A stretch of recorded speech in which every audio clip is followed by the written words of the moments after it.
Assalamualaikum warahmatullahi wabarakatuh.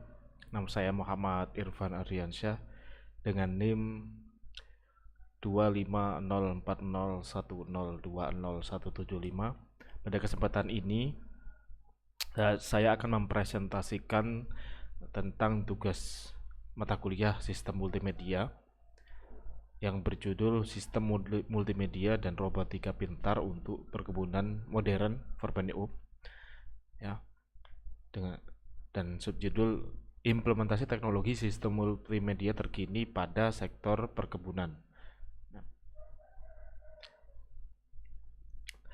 Saya mengambil tentang pembahasan sistem multimedia dengan robotika pintar untuk hasil kolaborasi dengan sektor perkebunan, di mana hal ini akan memberikan dampak yang cukup signifikan karena penggunaan teknologi modern sangat membantu proses pertanian dan juga perkebunan. Nah, latar belakang ya, pada era pertanian 4.0 ya. Jadi ada smart farming, di mana ini adalah memang proses pergeseran dari bidang agrikultur yang menuju ekosistem yang lebih modern, presisi, kemudian terkoneksi dan juga terotomasi melalui IoT, yaitu Internet of Things, dan juga dipadukan dengan AI, yaitu Artificial Intelligence. Kemudian ada data driven agriculture, di mana ini adalah keputusan yang nantinya tidak lagi berdasarkan intuisi, melainkan akan berdasarkan dari data-data yang sudah dikumpulkan, baik itu dari IoT, dari sensor, atau dari beberapa device ya. Sehingga akan membentuk sebuah hal yang akurat keputusannya nanti ke depannya. Kemudian evolusi data multimedia, di mana informasi pertanian akan bertransformasi menjadi statistik-statistik yang memang nanti akan membantu ya, nantinya memang akan untuk membantu proses pengambilan keputusan, yang dimana statistik ini yang akan menjadi high resolution untuk image ya, kemudian video streaming dan juga visualisasi spasial.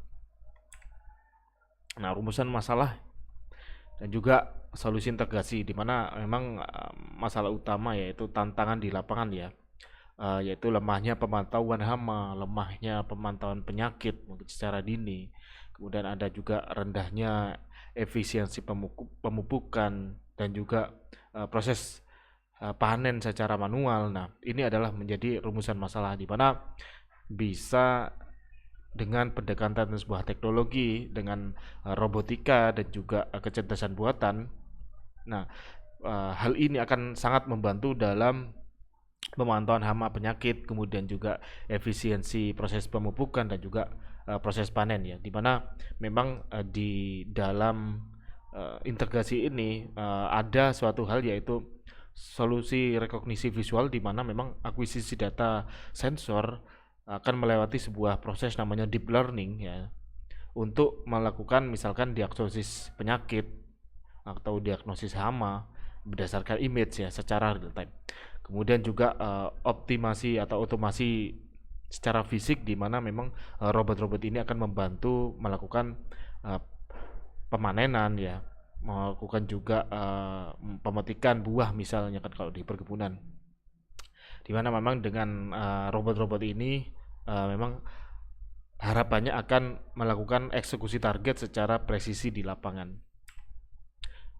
Kemudian kita masuk ke infrastruktur jaringan, di mana jaringannya ada Internet of Multimedia Things atau disingkat IoMT, yaitu sebuah layer yang digunakan untuk menangkap data dan juga mengirimkan data berkapasitas besar secara real time. Kemudian ada Wireless Multimedia Sensor Network atau WMSN, di mana jaringan-jaringan ini yang memang akan menjadi pusat distribusi ya, dengan suatu protokol untuk mentransmisikan semua data.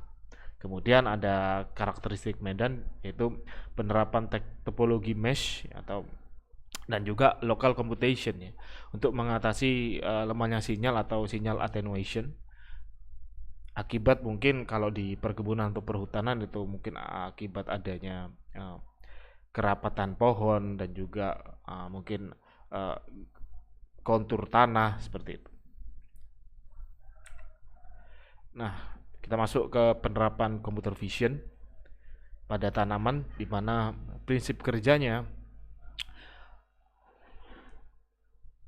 gambar yang sudah ditangkap kemudian atau video yang sudah ditangkap secara real time akan mendapatkan sebuah proses perhitungan di mana menggunakan ZNN yaitu convolutional neural network untuk mengambil dari fitur tersebut, atau istilahnya adalah ekstraksi fitur. Kemudian setelah gambar sudah berhasil diekstraksi, maka akan dilakukan seperti deteksi hama dengan metode klasifikasi ya, kemudian juga object detection secara otomatis dengan tingkat akurasi yang mencapai 95%. Kemudian juga pemanfaatan kamera thermal dan juga multispektral untuk menghitung indeks vegetasi atau NDVI serta crop water stress index ya.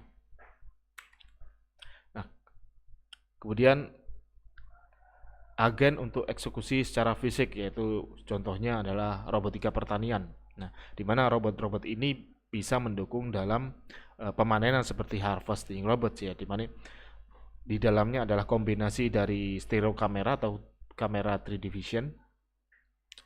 Kemudian ada mechanical arm yang untuk memetik komoditas-komoditas ya di perkebunan, misalkan apel, kemudian jeruk ya, yang memang sebelumnya sudah matang, jeruknya sudah memang kategorinya memang sudah bisa dipetik ya, tanpa merusak tanaman tersebut. Kemudian ada spraying drones ya, di mana spraying drones ini adalah drone yang digunakan untuk menyiram tanaman. Nah, di mana teknologinya adalah dengan penerapan variable rate application atau VRA pada UAV ya, untuk penyemprotan secara presisi pada titik-titik koordinat yang dibutuhkan. Misalkan ada ladang padi, kemudian drone ini akan otomatis menyiram tanaman sesuai dengan karakteristik dari mungkin cuaca, waktu, kemudian panas terik matahari ya, seperti itu. Kemudian ada see and spray approach, di mana pendekatan pintar untuk memangkas pemborosan zat kimia dengan mendeteksi dan menyemprot gulma dalam hitungan millisecond. Nah, untuk arsitektur dan juga komponen sistem ya, kita lihat dari bawah. Pertama adalah sensor layer yang mengumpulkan data seperti kamera RGB, kemudian kamera multispektral ya, kemudian kamera stasioner IoT dan juga sensor-sensor yang diterapkan di lingkungan. Kemudian dia akan setelah melalui sensor akan melakukan perhitungan ya, di mana di perangkat-perangkat tersebut ada namanya edge layer, di mana ini adalah unit computing yang performa secara tinggi. Kemudian pada contohnya mungkin memakai NVIDIA Jetson Orin ya pada robot atau drone untuk pemrosesan deep learning lokal. Jadi data tersebut itu diolah di device tersebut, sehingga ketika ada pelemahan sinyal itu tidak sampai hilang. Nah, ketika nanti ada sinyalnya sudah optimal, sudah bagus, maka dia bisa melakukan seperti retry mechanism, di mana data yang memang sebelumnya belum bisa dikirim, dia akan mengirimnya.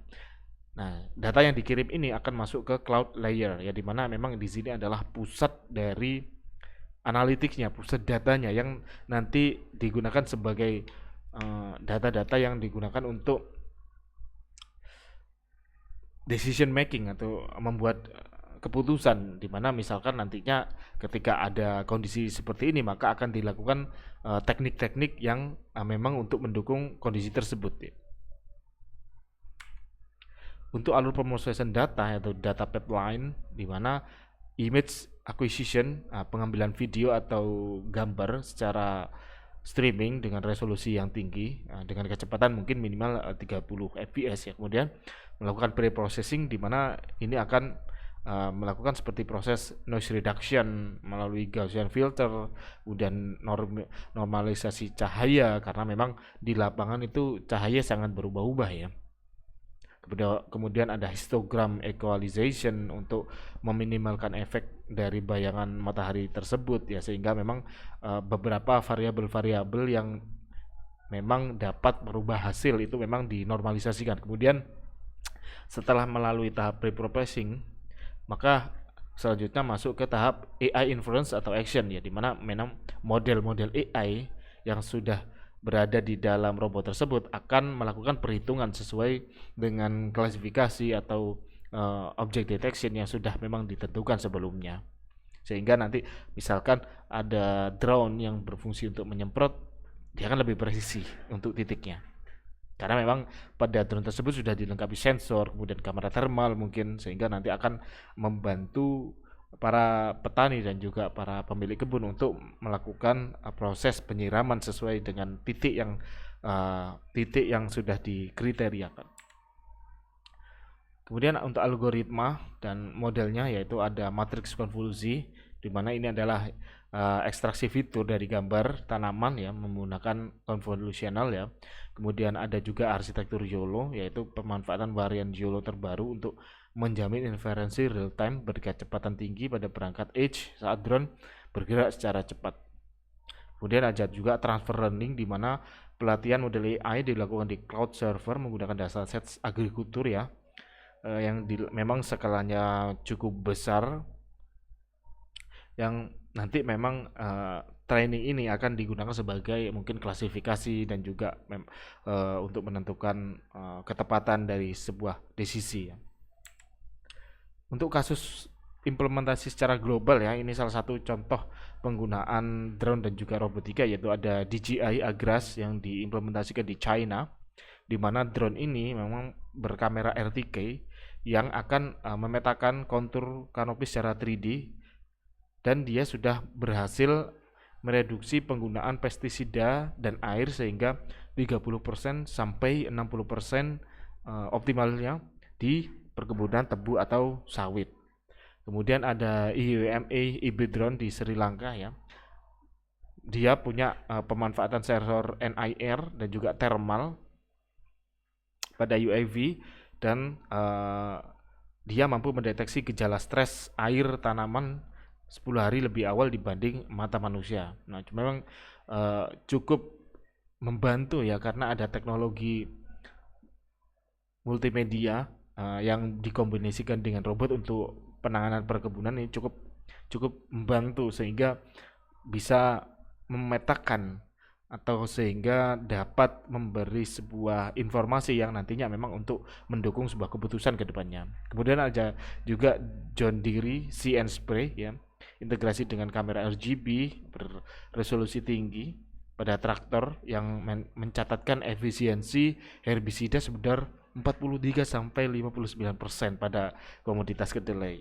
Kemudian ada chip UAV trials yang diimplementasikan di Uganda dan juga Tanzania, yaitu dia tuh memetakan lahan subsistence ya dengan terfragmentasi menggunakan algoritma segmentasi objek untuk memprediksi volume panen regional. Nah, ini adalah salah satu contoh dari implementasinya, yaitu yang di atas kiri adalah DJI ya, dimana dia ini berbentuk drone memang untuk melakukan penyemprotan tanaman dan juga sebagainya ya, penyemprotan dan juga pemantauan. Kemudian ada yang pojok kanan atas adalah See and Spray, kemudian yang ini adalah UAV trials, dan juga yang terakhir yang kiri adalah IWMI, kemudian yang kanan adalah UAV trials. Untuk evaluasi hasil ya, untuk DJI Agras sistem yang digunakan adalah kamera RTK, cloud dan juga embedded navigasi ya, yang memberikan hasil reduksi pestisida 30-60%. Kemudian John Deere menggunakan kamera RGB dan on vehicle PCH, di mana perhitungannya sudah berada di perangkat John Deere tersebut ya. Dia dapat mereduksi herbisida sekitar 43% sampai 59%. Kemudian ada IWMI EB, yaitu menggunakan sensor spektral yang dapat mendeteksi stres 10 hari lebih awal daripada manusia. Kemudian ada chip trials atau UAV trials menggunakan foto utara dan juga centralized analytic yang memberi dampak akurasi estimasi panen secara regional. Nah, kesimpulannya adalah memang integrasi visual dan juga edge computing dapat memangkas latensi internet, kemudian juga menghemat zat kimia berbahaya hingga 60% ya, dan mewujudkan pertanian berbasis data atau data driven agriculture ya, dimana memang ketika saya melakukan riset tentang penggunaan ini memang cukup cukup signifikan dalam membantu proses pertanian ya, meliputi pemanenan, kemudian penyiraman, juga pemantauan.